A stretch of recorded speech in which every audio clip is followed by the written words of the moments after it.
Hello all, कैसे हैं आप सब। वापस से सेम एंट्री सेम तरीका, राइट।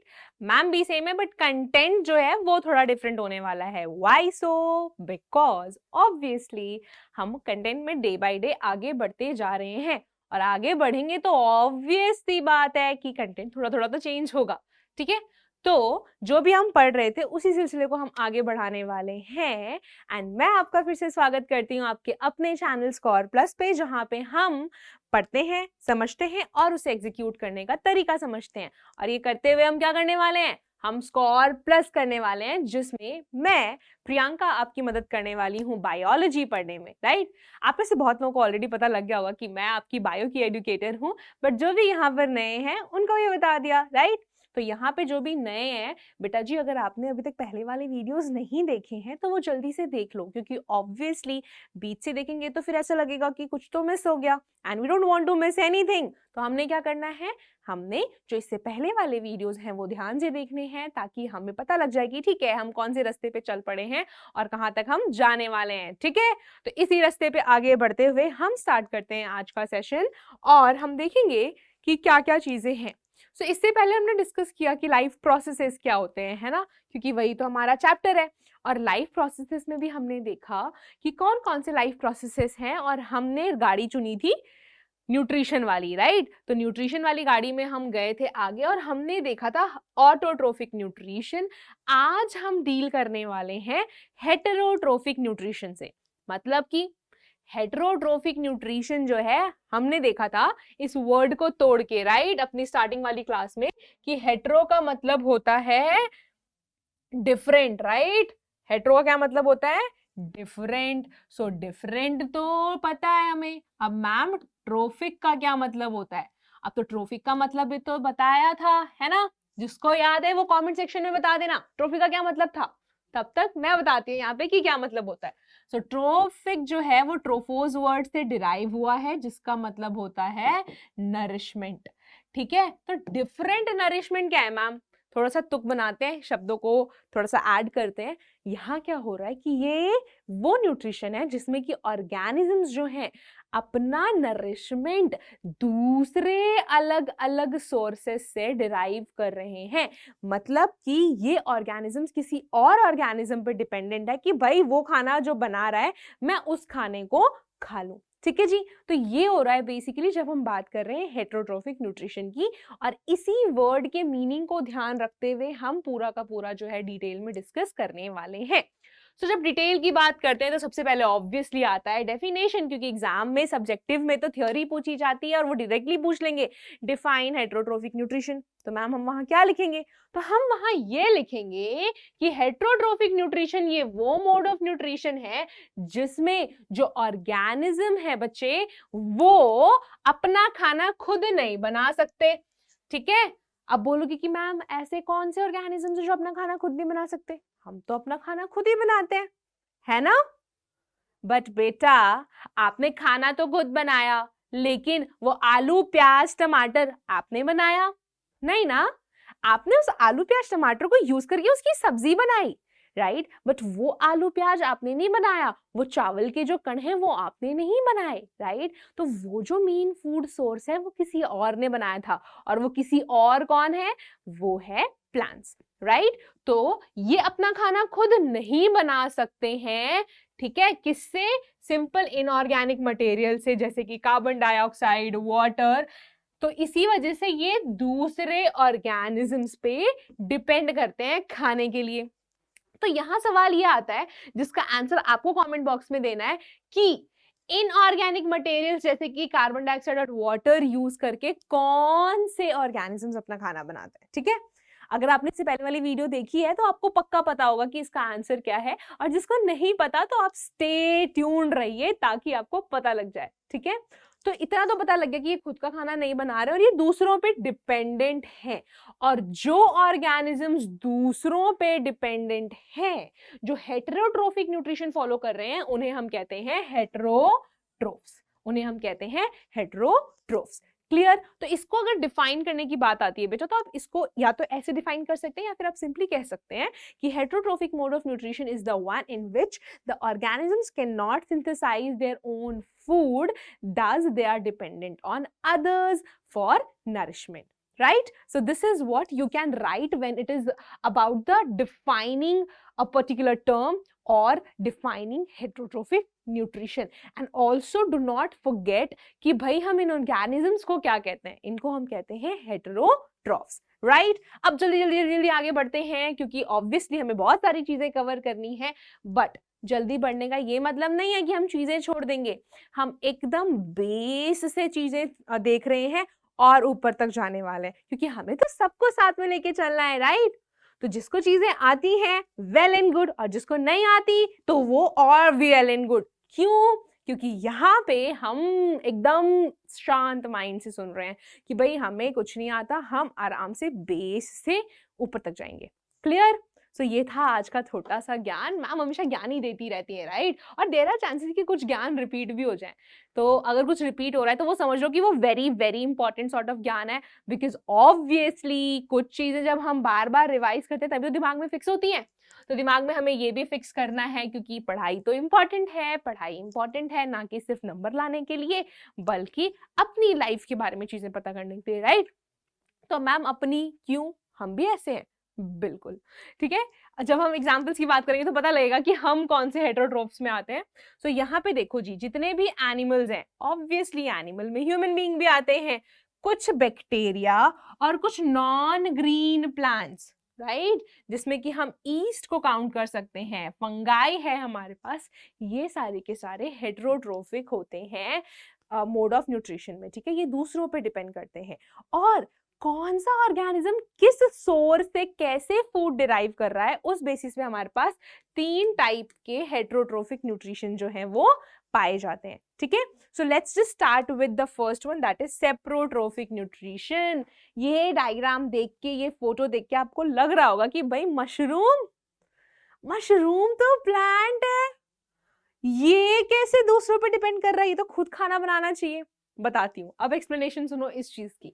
तो यहाँ पे ये पहले जो है मोड ऑफ न्यूट्रिशन, ये है सैप्रोट्रोफिक न्यूट्रिशन, जिसमें कि जो ऑर्गेनिजम्स होते हैं लाइक मशरूम, ये सड़ी गली चीजों पे फीड करते हैं। जो चीजें एकदम सड़ रही होती हैं, जो एकदम गल रही होती है ना, तो ये अपना खाना उससे डिराइव करते हैं। तो जब ये उससे खाना डिराइव कर रहे हैं तो ऑब्वियसली ये दूसरों पर डिपेंड हो रहे हैं, और जब दूसरों पर डिपेंड हो रहे हैं तो हेटेरोट्रोफिक मोड ऑफ न्यूट्रिशन हो गया, राइट? तो क्योंकि ये डेड एंड डिकेड से कर रहे हैं तो इसको हमने टर्म दिया है सैप्रोट्रोफिक न्यूट्रिशन। एंड जो भी सैप्रोट्रोफिक न्यूट्रिशन फॉलो करेगा उनको हम सैप्रोफाइट्स भी कहते हैं और सैप्रोट्रॉफ्स भी कहते हैं, ठीक है? सैप्रोफाइट्स और सैप्रोट्रॉफ्स। अब बोलोगे कि मैम ये सैप्रोफाइट्स कहाँ से आ गया? तो सैप्रोट्रोफिक न्यूट्रिशन को ही हम एक और नाम से जानते हैं, जिसे हम कहते हैं सैप्रोफिटिक न्यूट्रिशन, ठीक है? सो सैप्रोट्रोफिक हो या सैप्रोफिटिक हो, बात हम एक ही चीज की कर रहे हैं। तो आप इस बेसिस पे इनके ऑर्गेनिजम्स के नाम देख सकते हैं, सैप्रोट्रॉफ्स और सैप्रोफाइट्स। अब यहाँ क्या हो रहा है, यहाँ पे जो भी हमारे ऑर्गेनिजम्स है, जैसे कि हमने बताया कि ये डेड एंड डिकेड चीजों पे फीड करेंगे, जैसे डेड प्लांट्स हो गए, डेड एनिमल्स हो गए, या फिर जो रोटी वगैरह खराब हो रही है उनके ऊपर जो भी ऑर्गेनिजम्स है। ब्रेड मोल्ड सुना है ना आप लोगों ने, बहुत बार बोलते हैं ना कि ब्रेड पे ऐसे फंगस सा लग जाता है, तो वो भी तो वहां पे फंगस जो है वो उस ब्रेड को खाने आया है, राइट? वो उस ब्रेड को फीड कर रहा है, क्योंकि वो ब्रेड जो है वो खराब हो रही है ना, वो सड़ रही है, that is the thing. And वो जो फंगस है ना, आपको पता है उसी फंगस की फैमिली में मशरूम भी रहता है। मशरूम भी एक टाइप का फंगाई है बेटा, राइट? और अगर हम इसके अलावा और भी कुछ ऑर्गेनिजम्स की बात करें कि और कौन से ऑर्गेनिजम्स हैं जो कि सैप्रोफाइट्स हैं, तो इसके एग्जांपल आप बताने वाले हैं कमेंट सेक्शन में, राइट? तो ये आपका आज का होमवर्क है। अगर आप यहाँ तक पहुंच गए वीडियो में तो आपको पता है कि आपको किस सवाल का जवाब देना है, तो बिल्कुल आप वो दीजिए, एंड देन हम देखेंगे कि किस किसने उसका आंसर दिया हुआ है। तो फंगाई एंड बैक्टीरिया जो है वो कुछ सैप्रोफाइट्स है, एंड ये जो सैप्रोफाइट्स है इसकी एक खास बात है, इसको आपको क्यों याद रखना है, क्योंकि ऑब्वियसली हमें नंबर चाहिए एग्जाम में, एंड साथ ही साथ हमने जब क्लासिफिकेशन करी तो हमने एक चीज तो देखा कि ये डेड एंड डिकेड पे फीड कर रहे हैं। इसके अलावा अगर हम देखें कुछ सिंपल वाले ऑर्गेनिज्म में और कुछ कॉम्प्लेक्स वाले में कुछ तो डिफरेंस होना चाहिए ना। तो जब हम डाइजेशन की बात करते हैं, राइट, जो भी हम खाना खा रहे हैं ऑब्वियसली उससे हमें एनर्जी चाहिए, तो उससे एनर्जी डिराइव करने के लिए हमें उस खाने को तोड़ना पड़ेगा ना। तो ये जो ऑर्गेनिजम्स है, जैसे कि फंगाई हो गया, जो मशरूम है, ये क्या करता है, वो उस खाने को बाहर ही तोड़ देता है। ये उस खाने को बाहर तोड़ देगा एंड देन ये उस खाने को खाएगा। यमी यमी खाना, राइट। सो ये उस खाने को बाहर अपनी बॉडी के तोड़ता है एंड देन इसको खाता है। तो हम कह सकते हैं कि इसने वो जो कॉम्प्लेक्स ऑर्गेनिक मॉलिक्यूल्स थे बाहर ही तोड़ दिए एंड देन ये उसको सिंपलर फॉर्म में जब कन्वर्ट कर देता है तब कंज्यूम करता है। मतलब इसकी मेहनत जो है आधी हो गई। और ये आपको याद रखना है कि सैप्रोफाइट्स या सैप्रोट्रोफ्स में जो डाइजेशन की प्रोसेस होती है वो आउटसाइड द बॉडी होती है। ये कॉम्प्लेक्स सब्सटेंसेस को सिंपल फॉर्म में बाहर चेंज करते हैं एंड देन ये अपनी बॉडी में उस फूड को यूटिलाइज करते हैं। और इसी का उल्टा होता है हमारी बॉडी में, मतलब कि हम खाना पहले चबाते हैं फिर मुंह के अंदर उसको चेंज करते हैं सिंपलर फॉर्म में, राइट। सो ये हो गई सैप्रोट्रोफिक मोड ऑफ न्यूट्रिशन की बात। अब आगे चलते हैं पैरासिटिक मोड ऑफ न्यूट्रिशन। तो पैरासिटिक मोड ऑफ न्यूट्रिशन को ना हम मेहमान नवाजी से समझ सकते हैं, राइट। कोई ऑफेंड मत होना, ठीक है, लेकिन थोड़ा सा एग्जाम्पल देते हैं। कैसे? जो मेहमान होते हैं, राइट, वो किसी के घर जाएंगे, लेट्स से मेरे घर पे कोई आ रहा है, तो मैं क्या करूंगी, मैं उनकी मेहमान नवाजी करूंगी, है ना। तो जो मेहमान नवाजी करता है उसे हम होस्ट कहते हैं, है ना। तो यहाँ पे भी कंसेप्ट थोड़ा ऐसा ही है। जब एक ऑर्गेनिज्म जो कि मेहमान है वो दूसरे ऑर्गेनिज्म की बॉडी में जा रहा है तो यहाँ पे पैरासिटिक मोड ऑफ न्यूट्रिशन होगा। मतलब कि ऐसा क्या मैम, समझ नहीं आया? डोंट वरी, मैं बता रही हूँ। एक ऑर्गेनिज्म जो दूसरे में जा रहा है, ठीक है, ये मान लो ये है जो जा रहा है यहाँ पे, तो ये जा रहा है खाना लेने के लिए, नरिशमेंट के लिए या फिर शेल्टर लेने के लिए, ये अपने फायदे के लिए जा रहा है, ठीक है। तो जो जा रहा है इसको हम कहते हैं पैरासाइट, और जिसकी बॉडी में जा रहा है उसको हम कहते हैं होस्ट, ठीक है। तो पैरासाइट्स जो हैं वो होस्ट की बॉडी से नरिशमेंट जो है वो डिराइव करते हैं, उनको शेल्टर भी मिल जाता है और फिर मजे की लाइफ जीते हैं फ्री में, कि भाई फ्री की जगह मिली है, फ्री का खाना मिला है तो बल्ले बल्ले है मेरे, मैं तो अपनी मल्टीपल कॉपीज बनाऊंगा। तो यही फॉलो हो रहा है पैरासिटिक मोड ऑफ न्यूट्रिशन में, जहां पे जो ऑर्गेनिजम्स होते हैं ये अपना खाना डिराइव करते हैं दूसरे ऑर्गेनिज्म की बॉडी से, ठीक है। तो जिसकी बॉडी से कर रहे हैं उसको हम होस्ट कह रहे हैं, और जो डिराइव कर रहा है उसको हम पैरासाइट कहते हैं, ठीक है। जो ऑर्गेनिज्म फूड डिराइव करता है उसे हम पैरासाइट कहते हैं। अब यहाँ पे एक चीज देखो क्या लिखा हुआ है कि ये जो पैरासाइट है ये होस्ट की बॉडी से खाना तो ले रहे हैं, लेकिन ये साथ में ये भी इंश्योर करते हैं कि भाई ये मरे ना। ऑब्वियसली जहां उनको फायदा है वो उसको मार देंगे तो उनका क्या ही होगा। यहाँ किल तो नहीं कर रहे लेकिन उनको ऑब्वियसली एडवर्स इफेक्ट्स पड़ेंगे। एग्जाम्पल के लिए हम समझ सकते हैं सर में जुएं, है ना, पेट में कीड़े। किसको अच्छा लगता है कि हमारे पेट में कीड़े हैं? उन पेट में जो कीड़े हैं उनको तो खाना मिल रहा है, राइट, तो उनके तो बल्ले बल्ले हैं। बट हमें तो प्रॉब्लम होती है ना उन कीड़ों की वजह से। सर पे जुएं होने से हमें प्रॉब्लम होती है ना, हम मर नहीं रहे हैं लेकिन हम प्रॉब्लम्स फेस कर रहे हैं, राइट। सो यहाँ भी वही हो रहा है कि जो पैरासाइट्स हैं वो किल तो नहीं कर रहे लेकिन वो होस्ट को हार्म जरूर कर रहे हैं, ठीक है।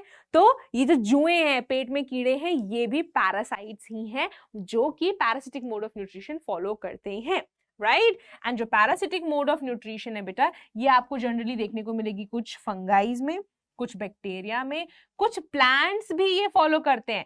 प्लांट्स में एग्जांपल है हमारे पास कस्क्यूटा का। ये देखो कस्क्यूटा की जो डायग्राम है ये है। आपने ये चीज ना बहुत कॉमनली देखी होगी कि कुछ पेड़ होते हैं उसके ऊपर ना से येलो येलो कलर के ना पाइप जैसे से प्रेजेंट होते हैं, बहुत पतले से रहते हैं। ऐसा लगता है कि किसी ने ना येलो कलर के ना सारा ऊन फेंक दिया उन प्लांट्स के ऊपर। अगर आपने कभी देखा है ये तो आपने कस्क्यूटा जो है वो देखा हुआ है, और हिंदी में इसे अमरबेल कहा जाता है। इवन कुछ एनिमल्स जो है वो भी parasitic mode of nutrition follow करते हैं, जिसमें से हमारे पास एग्जांपल है यहाँ पे प्लाज्मोडियम का। ये वो प्लाज्मोडियम है जिससे हमें मलेरिया होता है, ये प्लाज्मोडियम मच्छर की बॉडी में जाता है, मच्छर आके हमें काटता है, अल्टीमेटली हमें मलेरिया हो जाता है, राइट। तो ये कहानी थी प्लाज्मोडियम की। इसके अलावा राउंड वॉर्म्स, पेट में जो कीड़े होते हैं वो, इसके अलावा टिक्स जो जुएं होते हैं वो भी इसके एग्जाम्पल है।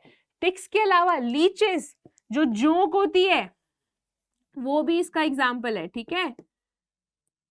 जो जोंक होती है वो भी इसी का एग्जाम्पल है। देखो यहाँ पे दिया हुआ है, लीचेस हो गए, टिक्स हो गए, लाइस हो गए, एंड देन कस्क्यूटा जो है, यही इन सब के एग्जाम्पल्स हैं किसके, पैरासिटिक मोड ऑफ न्यूट्रिशन के। तो आई होप दैट आपको ये चीज समझ आ गई होगी। डिफाइन करने के लिए अगर बोला जाए तो parasitic mode of nutrition is the one in which the one organism derives its food from the other, that is the host, right? So the one which is deriving the food, it is the parasite, and जिसकी body से कर रहा है, it is the host. So this was about the parasitic mode of nutrition. आगे चलते हैं to holozoic mode of nutrition. So ये नया word होगा, है ना, saprophytic, parasitic, insectivores, ये सारी चीजें ना हमने अपने पहले वाली क्लासेस में भी पढ़ी हुई हैं। होलोजोइक इज समथिंग जो कि पहली बार आपको सुनने को मिली होगी और किसी किसी को नहीं भी मिली होगी सुनने को, ठीक है। 10th क्लास से पहले की बात कर रही हूँ, ठीक है, इस पर्टिकुलर सेशन की बात नहीं कर रही। ऑब्वियसली 10th में आने के बाद तो सुन ही लिया होगा। सो होलोजोइक से ना आपको क्या करना है, इस साउंड से एक चीज याद रखनी है, होल। होलो से होल याद रखेंगे पूरा, ठीक है। तो इससे अब क्या मतलब बताना चाह रही है मैम आप, तो मैं आपको ये बताना चाह रही हूँ कि ये वो मोड ऑफ न्यूट्रिशन है जिसमें कि ऑर्गेनिजम्स जो हैं वो होल फूड लेते हैं, सॉलिड फूड लेते हैं, एंड उसकी जो डाइजेशन है वो अपनी बॉडी में करते हैं। कुछ समझ नहीं आया? डोंट वरी, ये चीज हम डिटेल में पढ़ने वाले हैं। हम होलोजोइक मोड ऑफ न्यूट्रिशन जो है इसको काफी डिटेल में देखेंगे कि कैसे कैसे होता है। इसी में हम भी आते हैं, इवन हम भी holozoic mode of nutrition follow करते हैं। अब अपनी बात कर लो, जब रोटी खा रहे हो तो रोटी को बाहर पीस के नहीं खाते, छोटे बच्चों को यूजुअली हम खिलाते हैं, and there are certain things जहाँ पे हम रोटियों को ऑब्वियसली पीस देते हैं, बट मेजॉरिटी ऑफ टाइम रोटी का टुकड़ा बनाते हैं हम, राइट। जो चावल हमने बनाए हैं वो चावल हम मुंह में लेके फिर दांत से क्रश करते हैं, राइट। कोई ऐसा है कि चावल को पहले ही बाहर पीस दिया फिर खा रहे हैं, नहीं ना, ये बहुत रेयरली हम करते हैं। सो यूजुअली हम सॉलिड फूड इनगल्फ करते हैं, उसको च्यू करते हैं, च्यू करके तो हमने उसकी मैकेनिकल डाइजेशन करी, मतलब कि मैकेनिकली उसके टुकड़े कर दिए। अब उस टुकड़े के अंदर जो न्यूट्रिएंट्स हैं, न्यूट्रिएंट्स पढ़े थे ना जब हमने न्यूट्रिशन के बारे में पढ़ा था, उस न्यूट्रिएंट को उसके एकदम छोटे पार्ट में जो डिवाइड करने वाली प्रोसेस है, ब्रेक डाउन करने वाली प्रोसेस है, वो हमारी बॉडी में होती है। तो ये जब जहां हो रहा है उस पर्टिकुलर मोड ऑफ न्यूट्रिशन को हम होलोजोइक मोड ऑफ न्यूट्रिशन कहते हैं। तो जल्दी से इसकी डेफिनेशन देख लेते हैं कि क्या है। सो न्यूट्रिशन इन विच, वो न्यूट्रिशन जिसके अंदर ऑर्गेनिज्म कॉम्प्लेक्स ऑर्गेनिक फूड को अपनी बॉडी में लेते हैं। कैसे लेते हैं? By the process of ingestion. इन से याद रखना, इन अंदर, पता है ना, बहुत बार देख लिया मैम, इन आउट एग्जिट यही चल रहा है अपना, तो बिल्कुल चलना चाहिए ना, क्योंकि ऑब्वियसली वर्ड से ही तो हमें मीनिंग्स पता लगते हैं।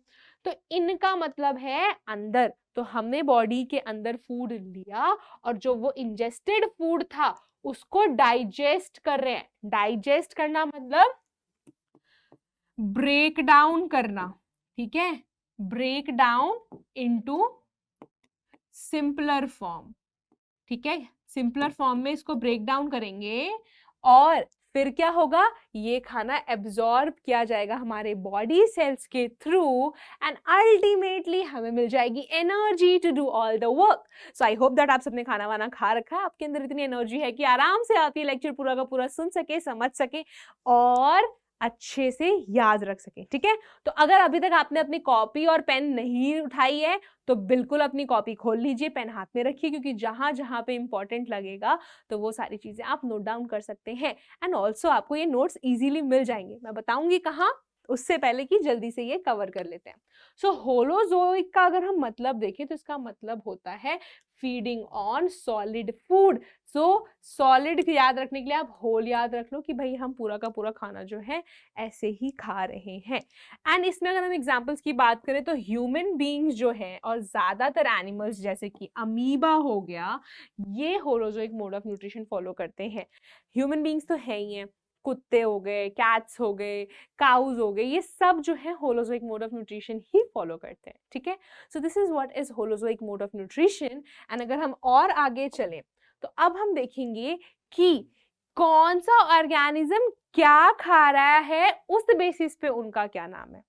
ठीक है, सो अगर हम न्यूट्रिशन इन एनिमल्स की बात करें तो ऑर्गेनिजम्स जो है, एनिमल्स जो है, अपने फूड हैबिट्स की वजह से अलग अलग क्लासेस में कैटेगराइज किए गए हैं, जिसमें से ये 3 कैटेगरीज है हमारे पास, herbivores, carnivores and omnivores. Right, थोड़ा बहुत नाम से पता लग रहा होगा कि किसका क्या काम हो सकता है, बट एक एक करके सबको डिटेल में जानेंगे हम। सो यहाँ पर आगे सबसे पहले हर्बीवोर्स। ठीक है, वापस से हमेशा की तरह इस वर्ड को हम तोड़ेंगे, जहां चीजें तोड़ के मतलब पता लग जाए वहां तो पक्का करेंगे।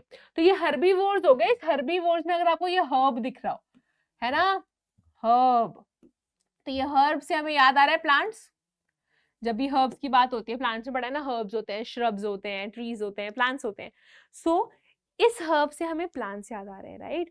तो यहाँ पे क्या होगा कि जो भी ऑर्गेनिजम्स है बच्चे हमारे पास, वो ऑर्गेनिजम्स प्लांट ही खाते हैं, सिर्फ और सिर्फ प्लांट्स ही खाते हैं। और हर्बीवोर्स जो हैं, जो भी इस मेथड को फॉलो कर रहे हैं, वो यूजुअली फीड करेंगे घास पे, राइट।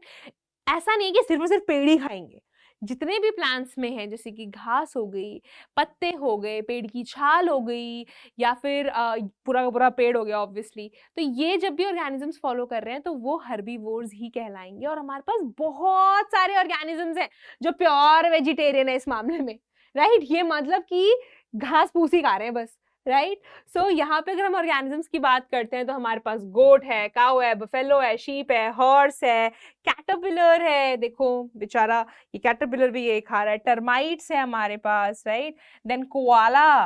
कभी अगर ना नेम प्लस एनिमल थिंग्स खेला हो तो देखना हम के पे अटक जाते हैं कि यार के से कौन सा एनिमल होता है, तो के से होता है कोआला। एक ये भी पता लग गया। और ये जो कोआला ये वेजिटेरियन है, मतलब सिर्फ और सिर्फ ये प्लांट्स पे फीड करता है। ज़ीब्रा इनफैक्ट ये भी हर्बीवोर्स है। पैरट, तोता, प्यारा प्यारा तोता, ये भी खाता है। तो देखो मिर्ची बड़ी अच्छी लगती है, राइट।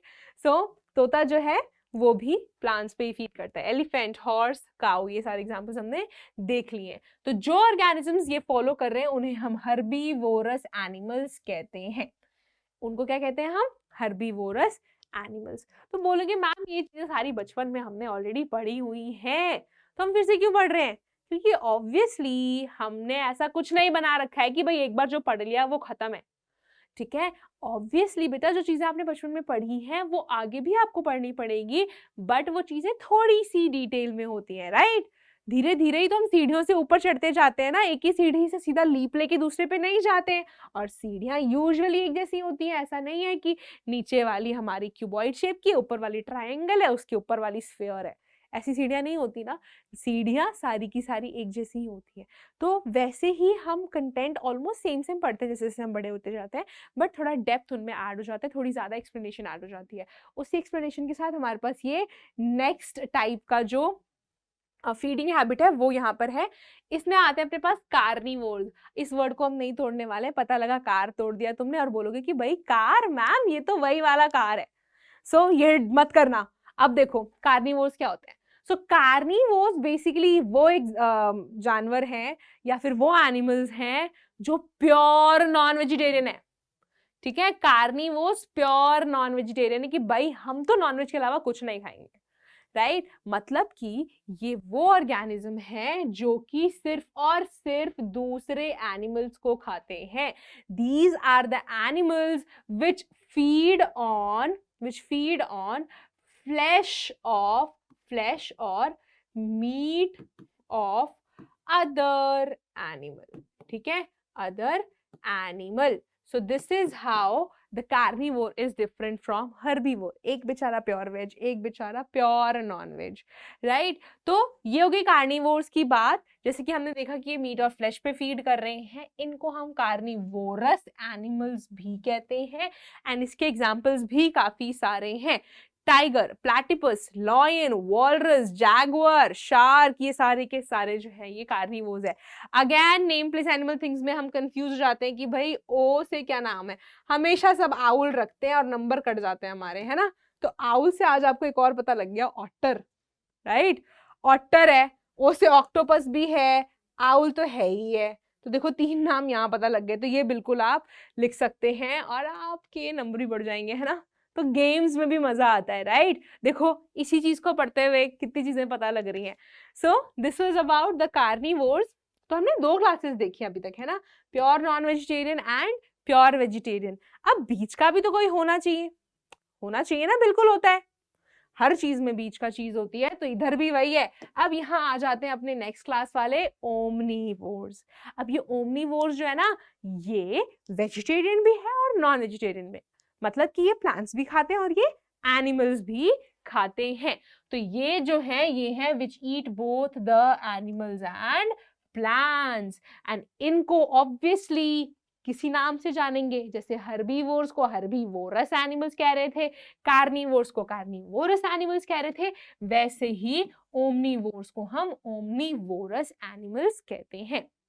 Pretty simple, right. अब एग्जाम्पल्स कौन कौन से हैं हमारे पास, तो एग्जाम्पल्स के लिए हम ह्यूमन बीइंग है, ऑब्वियसली अगर कोई वेजिटेरियन है तो वो तो सिर्फ और सिर्फ वेजिटेरियन है, राइट। हम सारे ह्यूमन बीइंग्स को नहीं कह सकते कि वो ओमनीवोर्स होते हैं, ठीक है। कुछ होते हैं ना जो नॉन वेजिटेरियन है, तो ऑब्वियसली वो रोज सिर्फ नॉन वेज ही नहीं खाते, ऐसा नहीं है कि वो घास फूस बिल्कुल खाते ही नहीं है, ऐसा नहीं है कि वो प्लांट बेस्ड प्रोडक्ट्स यूज नहीं करते, राइट। सब्जी तो हर कोई खाता है, तो क्योंकि वो प्लांट्स भी कंज्यूम कर रहे हैं, वो एनिमल्स भी कंज्यूम कर रहे हैं, तो वो भी हर्बीवोर्स का हिस्सा बन जाते हैं। मैंने कहा था ना एनिमल्स में हम भी आते हैं, तो देखो यहाँ पे भी हमने देख लिया वो। देन डॉग हो गया, क्रो हो गया, स्पैरो, बियर, मैना एंड चींटियां, एंड भी इसी का एग्जाम्पल है। So this was about the different type of animals or the organisms based on their feeding habits, कि वो खा क्या क्या चीजें रहे हैं, राइट। सो इसके साथ हमारा ये वाला जो हेटेरोट्रोफिक का पोर्शन है वो होता है खत्म। अब हम चलेंगे आगे towards the detail of holozoic mode of nutrition, ठीक है। सो जब हम होलोजोइक मोड ऑफ न्यूट्रिशन की बात कर रहे हैं, उसमें ना 5 बेसिक स्टेप्स इन्वॉल्व होते हैं। जैसे कि आपने देखा था ना उसमें कि हमारे पास इंजेशन, डाइजेशन, एब्जॉर्प्शन, ये 3 चीजें थी। इसके अलावा 2 चीजें और होती हैं। तो एक एक करके हम डिटेल में देखते हैं कि किस वर्ड का क्या मतलब है और किस सीक्वेंस में जो है होलोजोइक मोड ऑफ न्यूट्रिशन जो है वो फॉलो हो रही है ऑर्गेनिजम्स की बॉडी में। सो होलोजोइक मोड ऑफ न्यूट्रिशन की अगर हम बात करते हैं तो इट स्टार्ट्स विद इंजेशन, मतलब कि ऑब्वियसली खाना तो खाना पड़ेगा ना, उसके बाद ही हम उस खाने को तोड़ेंगे। तो इस प्रोसेस में जो फूड है वो बॉडी के अंदर लिया जाता है। अब जब वो खाना बॉडी के अंदर आ गया तो उस खाने को हमने मुंह में तो रखना नहीं है ना, उसको तोड़ना है, राइट। तो तोड़ना उसको सिर्फ शक्ल से नहीं है, उसके अंदर जो पार्टिकल्स है जो कॉम्प्लेक्स फॉर्म में है उनको भी तोड़ना है। तो उस प्रोसेस को हम कहते हैं डाइजेशन। तो ये वो प्रोसेस है जिसमें कि जो भी ऑर्गेनिज्म है जिसमें लार्ज इनसोल्यूबल मॉलिक्यूल्स प्रेजेंट है उनको तोड़ा जाता है, किसमें, into small water soluble molecules, ताकि वो हमारी बॉडी इजीली एब्जॉर्ब कर सके, ठीक है। So this was about the digestion and after digestion the next step comes. Obviously जो भी खाना खाया उससे हमें बेनिफिट डिराइव करना है, राइट। तो उसके लिए वो खाना हमारी बॉडी में रिस जाना चाहिए, एब्जॉर्ब हो जाना चाहिए, राइट। सो इसीलिए एब्जॉर्प्शन जो है वो नेक्स्ट स्टेप है, जिसमें क्या होता है कि जो डाइजेस्टेड फूड है वो बेसिकली हमारी इंटेस्टाइन की वॉल से ब्लड स्ट्रीम में जाती है। एंड जो ब्लड है, हमें पता है ना ब्लड हमारी पूरी बॉडी में सर्कुलेट होता रहता है, राइट। ये ट्रांसपोर्टिंग फ्लूइड है, तो जब ये घूम रहा है इधर से उधर, तो जो भी खाने से हमने न्यूट्रिएंट्स डिराइव कर लिए हैं ये उसको पूरी बॉडी में जो है पहुंचा देगा। और ये कैसे होगी, bye the process of absorption. अब ये जो एब्जॉर्ब्ड फूड है ऑब्वियसली अगेन सिर्फ पहुंचा देंगे तो क्या होगा, है ना, उसको पहुंचाने के बाद हमें उससे चाहिए एनर्जी, एनर्जी के अलावा हमें चाहिए ग्रोथ। खाना हम ग्रोथ के लिए खा रहे हैं ना, तो ग्रोथ चाहिए हमें, ठीक है, क्योंकि ग्रोथ नहीं होगी तो क्या होगा? सो ग्रोथ, जो भी हमारी dead and like damage tissues हैं उनको रिपेयर करना है, राइट? तो उनकी रिपेयरिंग का भी काम होगा, न्यू टिश्यूज फॉर्म होंगी, न्यू सेल्स जो हैं वो फॉर्म होंगे, तो इन सब के लिए हमें वही फूड चाहिए। तो जब ये सारा काम हो रहा है उस फूड से, तो उस प्रोसेस को हम कहते हैं एसिमिलेशन। तो ये वो प्रोसेस है जिसमें कि एब्जॉर्ब फूड हमारी बॉडी ने लिया है एंड उसको एनर्जी, ग्रोथ एंड रिपेयर के लिए यूज करना है, ठीक है? So this is the process of assimilation. अब असिमिलेशन भी हो गया, खाना खा लिया, डाइजेस्ट कर लिया, बॉडी में एब्जॉर्ब हो गया, बॉडी ने उससे काम भी ले लिया, एंड अल्टीमेटली क्या प्रोड्यूस होगा? अल्टीमेटली वेस्ट प्रोडक्ट प्रोड्यूस होंगे, राइट? सो वो जो वेस्ट प्रोडक्ट है, अब हमारी बॉडी तो कचरे का डब्बा नहीं है, तो हम उसको क्यों रखेंगे अपनी बॉडी में? कोई भी ऑर्गेनिज्म क्यों रखेगा? जाहिर सी बात है। तो ऑब्वियसली अब उसको बाहर निकालना होगा, है ना? तो जो भी फूड वेस्ट बच गया है उसको हम बाहर निकालते हैं by the process of egestion, and thus the process of nutrition completes in an organism, ठीक है? तो इन 5 स्टेप से जो प्रोसेस ऑफ न्यूट्रिशन है वो एक ऑर्गेनिज्म में कंप्लीट हो जाती है, उन्हें खाना भी मिल जाता है, उसका बेनिफिट भी मिल जाता है, और जो भी वेस्ट है वो बाहर निकाल देते हैं। Clear? So these are the 5 steps that are involved here. And इसी के साथ एक और क्वेश्चन आज आपके लिए। क्वेश्चन है difference between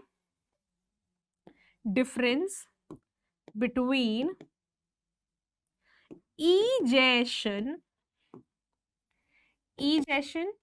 and excretion, difference between egestion and excretion, और इसका आंसर भी आपको कमेंट सेक्शन में देना है, और इसका आंसर मैं आपको अपने अगले सेशन में बता दूंगी, उससे पहले कि आप इसको बस यहाँ पे बता देना, ठीक है?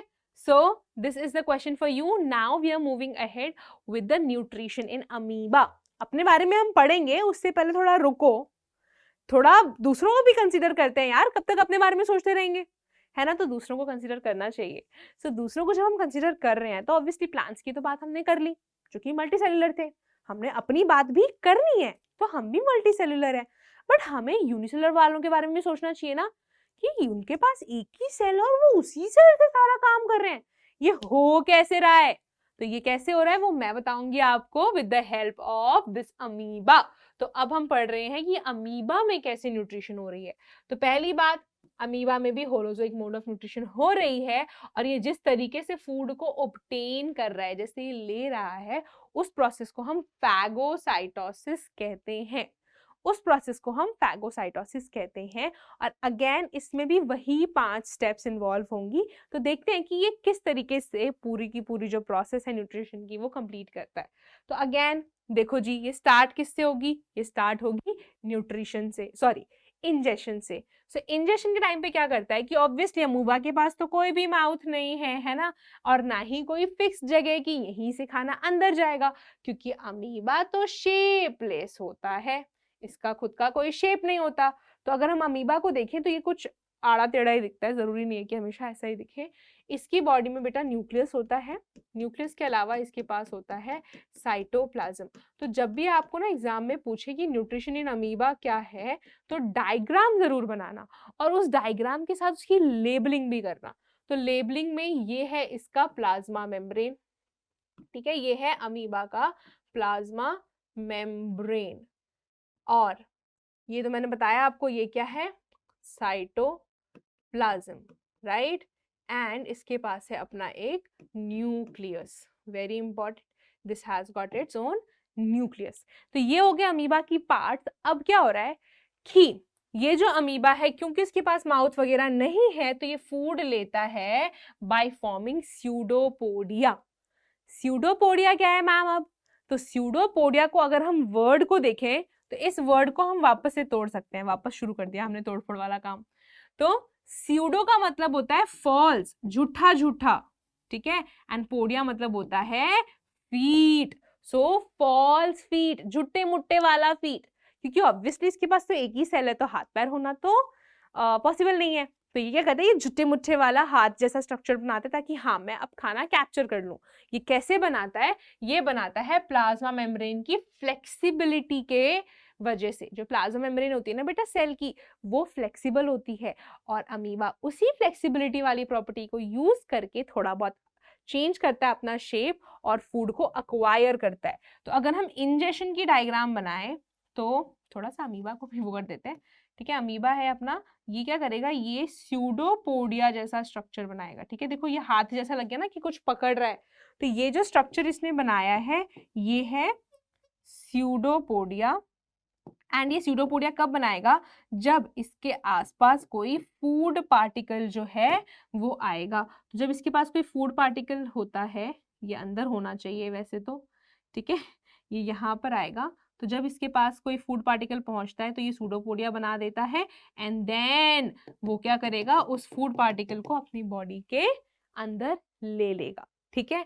तो ये जो खाना अंदर लेगा, यहाँ पे एक वैक्यूल सी बनेगी। ये जो स्यूडोपोडिया थी ना, ये अब ऐसा करके अंदर एक वैक्यूल जैसा स्ट्रक्चर बना देगा। मतलब कि ये रहा अमीबा, इसके अंदर ये वैक्यूल बनेगा जिसके अंदर फूड पार्टिकल रहेगा और इसका न्यूक्लियस तो बाहर ही है और साइटोप्लाज्म, ठीक है। तो ये जो फूड वैक्यूल बना है ये टेम्पररी स्टमक का काम करता है कि हाँ कुछ टाइम के लिए तुम यहाँ हो, तो ये पेट का काम करेगा जिसके अंदर कुछ एंजाइम्स फॉर्म होते हैं जिससे कि जो नेक्स्ट स्टेप है अमीबा में वो होती है। तो नेक्स्ट स्टेप ऑब्वियसली क्या होगी, वो होगी डाइजेशन की, कि जो भी फूड अमीबा ने लिया है, अमीबा की बॉडी के अंदर जो फूड है उसको तोड़ना भी तो है ना, इस फूड को तोड़ना भी तो है। तो इस फूड को तोड़ने के लिए क्या होता है कि अमीबा की बॉडी में कुछ डाइजेस्टिव एंजाइम्स जो हैं वो प्रेजेंट होते हैं। अब इसके अंदर जो एंजाइम्स हैं वो इस फूड पे धड़ाधड़ एक्ट करने लग जाते हैं कि भाई मैंने तो इसको किल कर देना एकदम, मैंने नहीं रखना इसको, मेरा काम है इसको छोटे छोटे टुकड़ों में तोड़ देना, ठीक है। यही तो डाइजेशन में होता है ना। तो यहाँ क्या हो रहा है, इसको छोटे छोटे टुकड़ों में तोड़ देगा और ये जो एंजाइम्स है ये कहाँ है, basically the enzymes from the surrounding cytoplasm, ये एंटर कर जाते हैं अपने फूड वैक्यूल में। ये साइटोप्लाज्म में है जहां से ये फूड वैक्यूल में एंटर करते हैं एंड देन उस कॉम्प्लेक्स फूड को जिसने खाया है उसको स्मॉल और सोल्यूबल मॉलिक्यूल में चेंज कर देते हैं बाय देयर एक्शन, जिसे हम केमिकल रिएक्शन कह सकते हैं। अब जब वो खाना टूट गया, ठीक है, इन्होंने ऐसा किया, इसके बाद क्या होगा कि वो जो खाना है वो उस फूड वैक्यूल में छोटे छोटे टुकड़ों में टूट जाएगा। तब खाना मुंह में रखने के लिए थोड़ी ना खाया है, पेट में रखने के लिए थोड़ी ना खाया है, उस खाने से हमें चाहिए भाई एनर्जी। तो ये जो खाना है बाहर आना चाहिए, है ना। ये जो खाना खाया है इसके सारे के सारे पोषक तत्व हमारी बॉडी को चाहिए। तो उसके लिए प्रोसेस होती है बेटा एब्जॉर्प्शन की, जिसमें कि जो भी इसमें इंपॉर्टेंट चीजें हैं, थोड़ा सा कलर चेंज करते हैं, तो जो भी इंपॉर्टेंट चीजें हैं वो बॉडी में वापस से एब्जॉर्ब हो जाएंगी, ठीक है। एब्जॉर्प्शन की प्रोसेस शुरू हो जाएगी जो कि अपनी ये वाली प्रोसेस है, और after the process of absorption जो ये अमीबा है उस खाने को यूज करेगा। तो पहले अगर इतना सा था तो उस खाने को खा के ये साइज में ग्रो करेगा, ठीक है, ये साइज में ग्रो करेगा। और इसके लिए कौन सी प्रोसेस हो जाएगी, वो होगी असिमिलेशन की।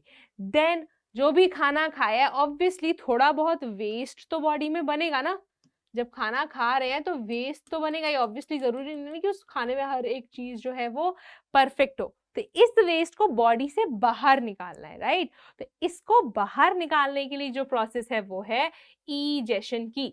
क्योंकि अगेन अमीबा के पास कोई भी फिक्स्ड प्लेस नहीं है, तो क्या होगा कि किसी भी जगह से ये जो फूड है ये जनरली बाहर निकल जाता है।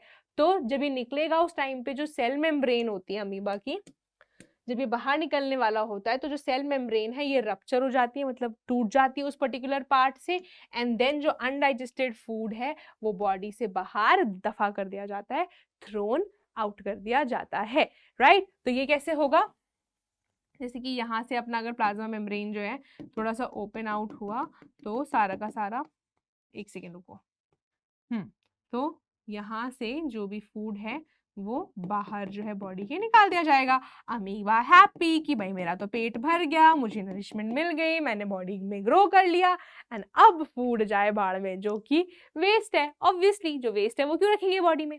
तो ये सारी चीजें हो रही है। अब यहाँ जो एक चीज ध्यान रखने वाली है वो ये है कि ये चीजें जो अंदर आ रही हैं, बाहर जा रही हैं, या बॉडी में ही एब्जॉर्ब हो रही है, ये किस चीज से हो रही है? तो बेटा यूनिसेलुलर ऑर्गेनिजम्स में डिफ्यूजन एक प्रोसेस है जिसकी मदद से ये सारा काम होता है, ठीक है। और डिफ्यूजन जो है वो मल्टीसेलुलर ऑर्गेनिज्म में इतने से काम नहीं करता। क्यों नहीं करता? ये भी सवाल हो सकता है, राइट? तो इसका भी जवाब सुन लो। तो यूनिसेलुलर ऑर्गेनिजम्स जो है उनके पास सिंगल सेल है, राइट? तो अगर वो एक सिंगल सेल है, मतलब कि मान लो तुमने कोई एक पेपर ले लिया, अब वो पेपर का पूरा सरफेस तो सराउंडिंग के कांटेक्ट में, एनवायरनमेंट के कांटेक्ट में, तो चीजें इजीली अंदर बाहर हो सकती हैं, राइट? तो सेम वे यूनिसेलुलर ऑर्गेनिजम्स जो हैं लाइक अमीबा, उनका पूरा बॉडी जो है वो डायरेक्ट कांटेक्ट में है एनवायरनमेंट के, तो एनवायरनमेंट से चीजें इजीली अंदर हो सकती हैं और बाहर जा सकती हैं, राइट? तो डिफ्यूजन की प्रोसेस से वो यूजुअली चीजों को इन एंड आउट कर सकते हैं। पर वही सवाल ये था ना कि हमारी बॉडी में ऐसा क्यों नहीं हो रहा? हमारी बॉडी भी तो कांटेक्ट में है। बेटा तो आपका सिर्फ स्किन कांटेक्ट में है ना, आपके ऑर्गन्स तो कांटेक्ट में नहीं है। आपकी बॉडी का हर एक पार्ट जो है वो एनवायरनमेंट से डायरेक्ट कांटेक्ट में नहीं है, जिस वजह से हम हर एक प्रोसेस जो है डिफ्यूजन से नहीं कर सकते।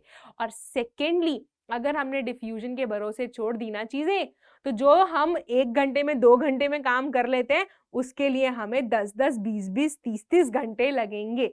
तो इतना स्लो हम काम नहीं कर सकते, राइट? क्योंकि हमारी बॉडी बहुत कॉम्प्लेक्स है, हमारी बॉडी बहुत बड़ी है। So how to define it? You can simply say that the process of diffusion occurs in unicellular organisms as whole of their body is in contact with the external environment, whereas in multicellular organisms the whole body is not in direct contact of the environment. That is why simple diffusion is not sufficient for multicellular organisms to carry out their daily life activities. ठीक है? और पता है आपको, ये जो मैंने बताया है ना, इसी का एक सवाल भी है आपकी बुक में। अगर आपने कभी भी ध्यान से इन टेक्स्ट क्वेश्चंस देखे हो, वहां पे ये सवाल है कि मल्टीसेलुलर ऑर्गेनिज्म में क्यों डिफ्यूजन जो है वो इनसफिशिएंट है। तो आंसर मैंने आपको बता दिया, आप बिल्कुल इस चीज को फॉलो कर सकते हैं। तो देखो जी, अमीबा खाना जो लेगा वो भी डिफ्यूजन की प्रोसेस से होगी, जब खाना अंदर आ रहा है। जब खाना डाइजेस्टेड वाला वो एब्जॉर्ब हो रहा है, उस टाइम पे भी डिफ्यूजन जो है वो एक्ट करने वाली है। एंड अल्टीमेटली जब खाना बाहर जाएगा तो वो भी डिफ्यूजन से ही होगा। अब यहाँ पे अगर एक चीज देखी जाए, तो खाना जब ले रहा है तो उस प्रोसेस को एंडोसाइटोसिस कहते हैं, और जब ये खाना बाहर निकाल रहा है तो उसे हम एक्सोसाइटोसिस कहते हैं। So this was about the nutrition in amoeba, and आज के लिए मुझे लगता है कि हमें यहीं रुक जाना चाहिए, राइट? सो आज यहीं पे हॉल्ट करते हैं। तब तक के लिए आप क्या कर सकते हैं, आप हमारा स्कॉर्प्लस ऐप डाउनलोड कर सकते हैं अगर आपको ये सारे के सारे नोट्स चाहिए, और हम मिलेंगे दोबारा से इसी चैप्टर के कॉन्टिन्यूएशन में, और अगले सेशन में हम जानेंगे अपने बारे में। तो अपने बारे में तो भाई हम सबको जानना चाहिए, राइट? तो बिल्कुल से बने रहिए यहाँ पे हमारे साथ, हम पढ़ने वाले हैं काफी सारी चीजें। Till then, all of you are advised to stay happy, healthy and safe. Bye bye everyone. Take care.